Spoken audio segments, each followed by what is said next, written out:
Everyday life science by সূচনা চ্যানেলে সকল শিক্ষার্থীদের স্বাগত। আজকে আবারও এসে গেছি বিভিন্ন ধরনের competitive exams, BSc nursing, GNM, ANM, joint এন্ট্রান্সের জন্য লাইফ সায়েন্স বিষয়ক জিকে 20 নিয়ে। তো পুরো ভিডিওটি স্কিপ না করে দেখতে থাকো, চ্যানেলটিকে সাবস্ক্রাইব করে দাও, এছাড়া ভিডিওটি চটপট তোমাদের বন্ধুদের কাছে শেয়ার করে দাও। তাহলে চলো শুরু করা যাক। কোয়েশ্চেন নাম্বার 1, মিউকাস কোথা থেকে ক্ষরিত হয়? মিউকাস কোথা থেকে ক্ষরিত হয়? মিউকাস ক্ষরিত হয় মিউকাস কোষের থেকে। কোথা থেকে ক্ষরিত হয়?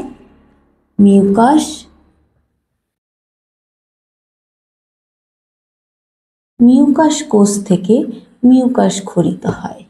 কোয়েশ্চেন নাম্বার 2, কোন যন্ত্রের সাহায্যে পর্যবেক্ষণ করলে লালা গ্রন্থিতে মায়ো এপিথেলিয়াল বাস্কেট কোষ দেখা যায়?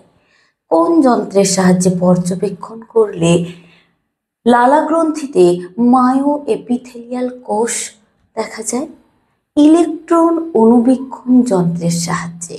এই ইলেকট্রন অণুবীক্ষণ যন্ত্রের সাহায্যে পর্যবেক্ষণ করলে লালা গ্রন্থিতে মায়ো এপিথেলিয়াল বাস্কেট কোষ পরিলক্ষিত হয়। তাহলে কোন যন্ত্রের সাহায্যে?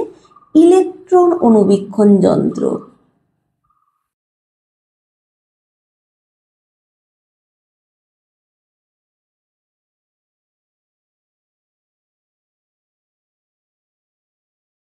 কোয়েশ্চেন নাম্বার 3, লালা গ্রন্থি থেকে কি ক্ষরিত হয়? লালা গ্রন্থি থেকে ক্ষরিত হয় কি?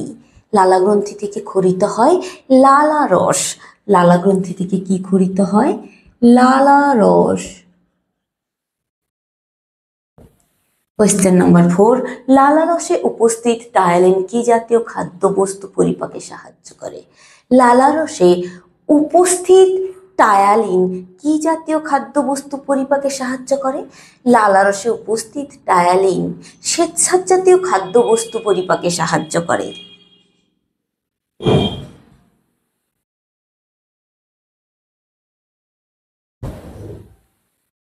কোয়েশ্চেন নাম্বার 5, লালা রসে উপস্থিত লাইসোজাইম কি কাজ করে?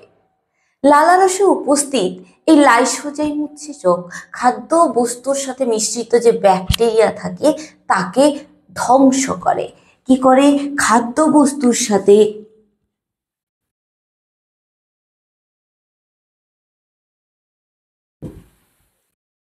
মিশ্রিত ব্যাকটেরিয়া ধ্বংস করে।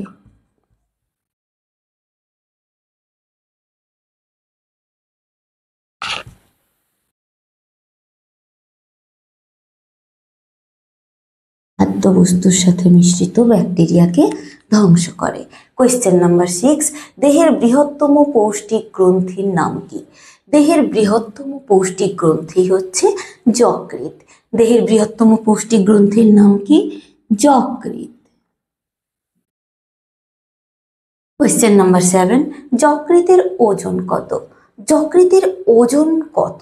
যকৃতের ওজন প্রায় 1.5 কেজি। কত? 1.5 কেজি। কোয়েশ্চেন নাম্বার 8, পিত্তথলিতে কি জমা থাকে? পিত্তথলিতে জমা থাকে পিত্তরস। কি জমা থাকে? পিত্তথলিতে জমা থাকে পিত্তরস। সেটা সাময়িকভাবেই জমা থাকে। তাহলে পিত্তথলিতে কি জমা থাকে? জমা থাকে পিত্তরস। কোয়েশ্চেন নাম্বার 9, পিত্তরস কোথায় এসে খাদ্যবস্তুর সাথে মিশ্রিত হয়? পিত্তরস তারপর কোথায় আসে? পিত্তরস তারপর বাহিত হয়ে ডিওডিনামে এসে খাদ্যবস্তুর সাথে মিশ্রিত হয়। তাহলে পিত্তরস কোথায় এসে খাদ্যবস্তুর সাথে মিশ্রিত হয়? ডিওডিনামে। কোথায়? ডিওডিনামে। কোয়েশ্চেন নাম্বার 10, পিত্তরস কি ধরনের খাদ্যবস্তু পরিপাকে অংশগ্রহণ করে? পিত্তরস কি ধরনের খাদ্যবস্তু পরিপাকে অংশগ্রহণ করে? পিত্তরস ফ্যাট জাতীয় খাদ্যবস্তু পরিপাকে অংশগ্রহণ করে। কি জাতীয় খাদ্যবস্তু? ফ্যাট।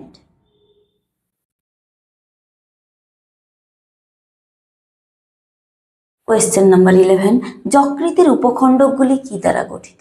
যকৃতের উপখণ্ডগুলি যকৃৎ কোষ দ্বারা গঠিত। কি দ্বারা গঠিত? যকৃতের উপখণ্ডগুলি যকৃৎ কোষ দ্বারা গঠিত।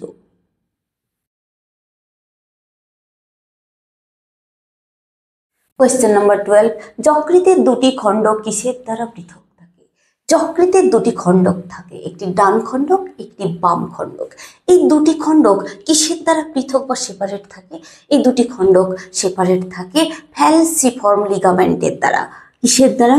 ফ্যালসিফর্ম লিগামেন্টের দ্বারা।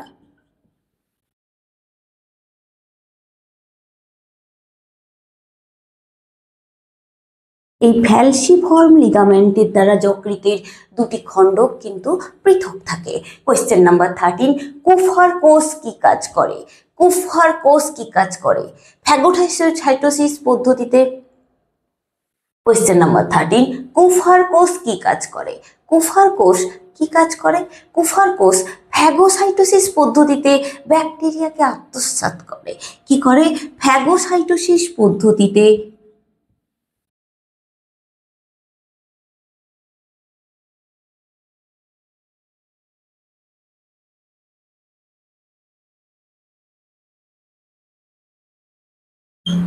ব্যাকটেরিয়াকে আত্মসাৎ করে।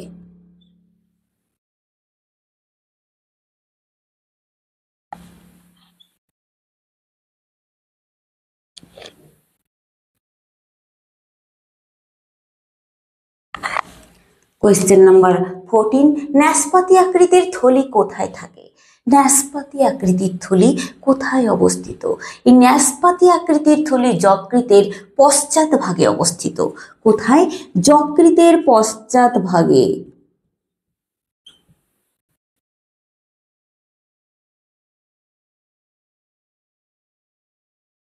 কোয়েশ্চেন নাম্বার 15, কাদের ক্ষেত্রে পিত্তাশয় থাকে না? পিত্তাশয় কাদের ক্ষেত্রে থাকে না? কুকুর, ঘোড়া এদের ক্ষেত্রে পিত্তাশয় থাকে না। কাদের ক্ষেত্রে থাকে না?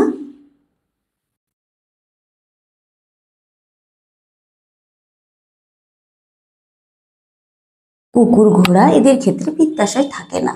কোয়েশ্চেন নাম্বার 16, পিত্তাশয় থেকে যে নালী নির্গত হয় তার নাম কি? পিত্তাশয় থেকে যে নালী নির্গত হয় তার নাম হচ্ছে সিস্টিক ডাক্ট বা সিস্টিক নালী। তার নাম কি? তার নাম হচ্ছে সিস্টিক ডাক্ট বা সিস্টিক নালী। কোয়েশ্চেন নাম্বার 17, সিস্টিক ডাক্ট কার সাথে যুক্ত হয়ে পিত্তনালী গঠন করে? সিস্টিক ডাক্ট কার সাথে যুক্ত হয়ে পিত্তনালী গঠন করে? এই সিস্টিক ডাক্ট সাধারণ যকৃৎ নালীর সাথে যুক্ত হয়ে পিত্তনালী গঠন করে। কার সাথে যুক্ত হয়ে পিত্তনালী গঠন করে? সাধারণ যকৃৎ নালীর সাথে। কোয়েশ্চেন নাম্বার 18, পিত্তনালী অগ্নাশয় নালীর সাথে যুক্ত হয়ে কি গঠন করে? পিত্তনালী অগ্নাশয় নালীর সাথে যুক্ত হয়ে গঠন করে হেপ্টোপ্যানক্রিয়াটিক অ্যাম্পুলা। কি গঠন করে?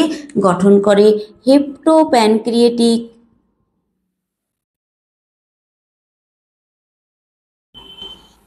অ্যাম্পুলা। কোয়েশ্চেন নাম্বার 19, হেপ্টোপ্যানক্রিয়াটিক অ্যাম্পুলা কার সাথে যুক্ত থাকে? হেপ্টোপ্যানক্রিয়াটিক অ্যাম্পুলা যুক্ত থাকে ডিওডিনামের সাথে। কার সাথে যুক্ত থাকে? ডিওডিনামের সাথে।